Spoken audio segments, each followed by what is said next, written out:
ఈనాటి ప్రజాపాలన ఈ ప్రజాపాలన ప్రజలకు అందుబాటులో ఉంది అనంటే ఒక ఇందిరమ్మ స్ఫూర్తి ఒక ఎన్టీఆర్ యొక్క ఆలోచన విధానం ఈనాడు మేము అమలు చేస్తున్నాం. మిత్రులారా, ఇవాళ మా నిర్ణయాలు మీరు చూసిండ్రు.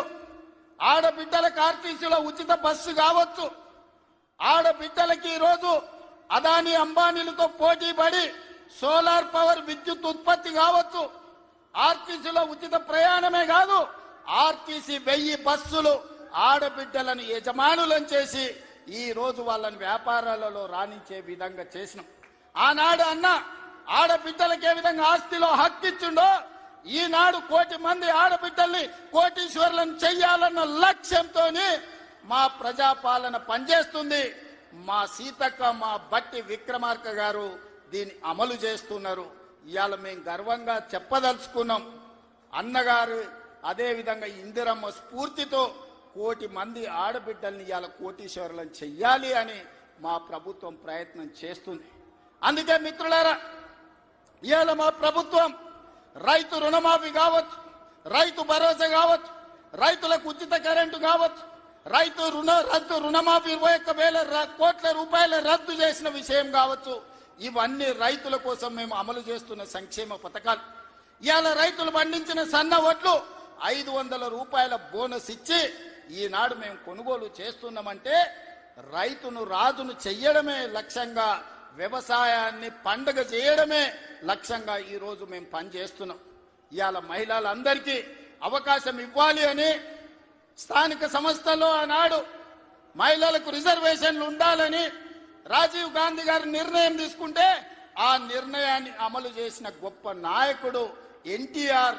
ఈ రోజు స్థానిక సంస్థల్లో ఆడబిడ్డలకు 50% అవకాశాలు ఆనాడు రాజీవ్ గాంధీ నిర్ణయం తీసుకుంటే ఎన్టీఆర్ అమలు చేస్తే ఈ రోజు ఆడబిడ్డలకు స్థానిక సంస్థల్లో ఈ రోజు రిజర్వేషన్లు వచ్చినాయి. ఆ స్ఫూర్తితో ఈనాడు శాసనసభలో, లోక్సభలో మహిళలకు రిజర్వేషన్లు ఉండాలి, 33% ఇవ్వాలి అని ఈ వేదిక మీద ఉన్న మేమందరం కట్టుబడి ఉన్నాం. రాబోయే ఎన్నికలు 33% రిజర్వేషన్లు ఈ రోజు మహిళలకు ఇచ్చే విధంగా మేము ముందుకు వెళ్తామని నేను తెలియజేస్తున్నాను.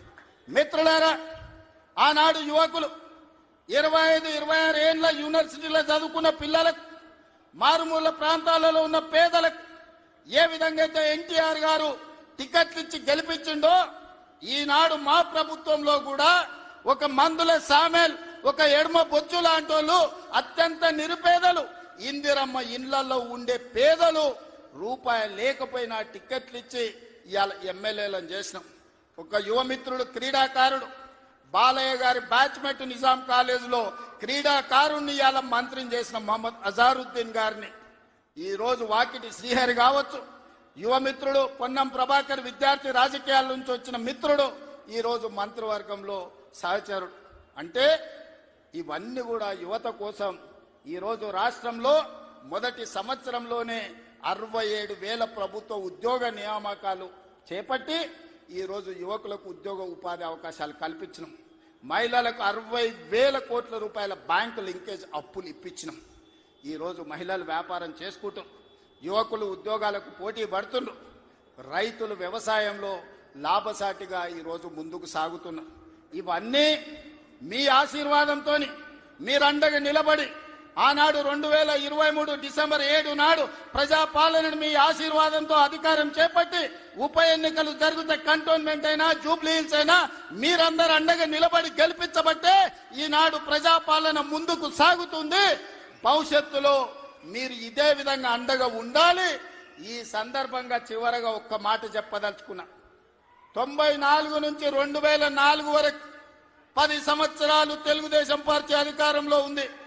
2004 నుంచి 2014 వరకు 10 సంవత్సరాలు కాంగ్రెస్ పార్టీ అధికారంలో ఉంది.